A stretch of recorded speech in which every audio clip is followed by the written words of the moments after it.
Hello everyone. Recently, I witnessed what I believe to be one of the most beautiful bullet chess games between world champion Magnus Carlsen and Daniil Naroditsky. And today, I decided to share this beauty with you. Enjoy watching.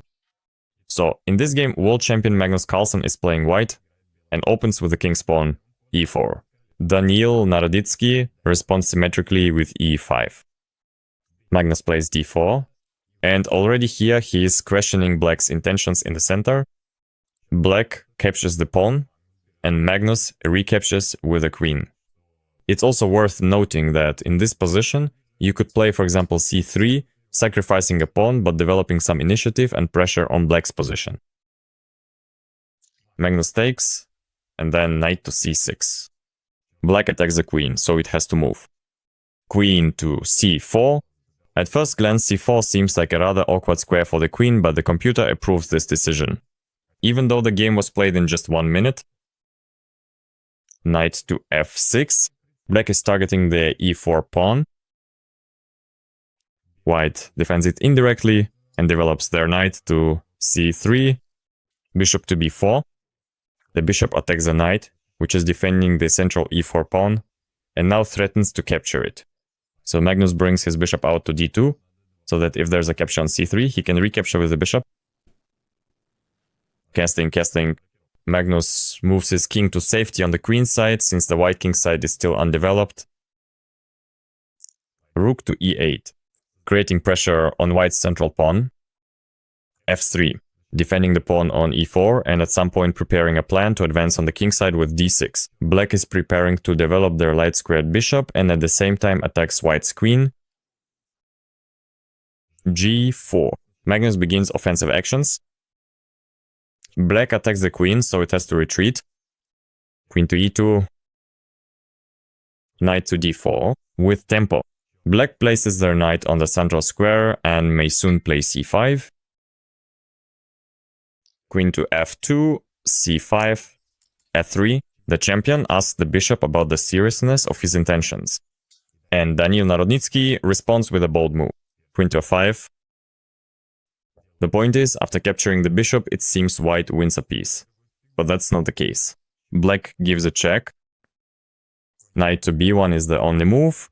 And bishop to a2, attacking the knight on b1. Here, white's position is a complete disaster. The knight on b1 is lost, so black regains the piece. But their attack still continues. So capturing the bishop would have been a blunder. Knight to b1. Magnus orders everyone back to defend. Here black takes on d2, and Daniil Naroditsky declines the queen exchange, which is quite logical given the position of the white king. g5. Magnus tries to create at least some counterplay. The knight retreats. f4. White continues with their plan to advance on the king side. But black delivers a brilliant tactical uppercut. Bishop to b3. If white captures this bishop, black will take the queen thanks to a knight fork on the king and the opponent's queen. And if white doesn't take the bishop, the pawn on c2 is hanging. Magnus tries to save the pawn with the move bishop to d3, but Danny finds a poisonous jbc4. Magnus paused for a moment and captured the pawn on c4. The idea is that the knight on d4 is hanging, and after capturing the white bishop on c4, Magnus wanted to take the knight, simply exchanging pieces. But Daniil found an even more beautiful resource. Rook to c8, and after the planned capture of the knight, Magnus was hit with a crushing blow rook to c4. The strength of this move lies in the fact that black threatens to capture the pawn on c2 on the next move, thereby delivering mate to the white king. That's why white decides to give up their queen in exchange for two of black's pieces. Queen to d3. And in this position, Daniil Naroditsky finds a weakness in white's defense and delivers a right hook knockout blow. Queen to e3, check. What kind of move is this? The queen simply moves to an undefended square. But the idea is that if you take this queen, the same mate follows. Rook to c2. And if you don't take the queen, white has only two possible moves. The most stubborn of them would be rook to d2. Here black would take on c2, and after the queen recaptures, black takes with the bishop, and after the bishop is taken, black has yet another blow.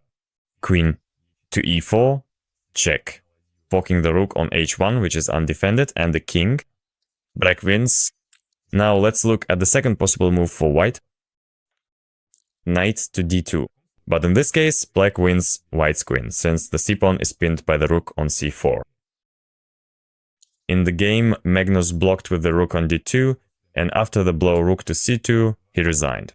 It's also worth mentioning that if the king retreats to d1, black delivers checkmate. King to c1 and queen to d1 mate. In such a crushing style, the young grandmaster from the USA defeated none other than the world champion Magnus Carlsen in just 26 seconds. After the game, he still had 34 seconds left on the clock. Friends, if you enjoyed this segment, let me know in the comments. It's important for me to know whether I should do more of this in the future. Thank you all for watching, please like the video and subscribe to the channel.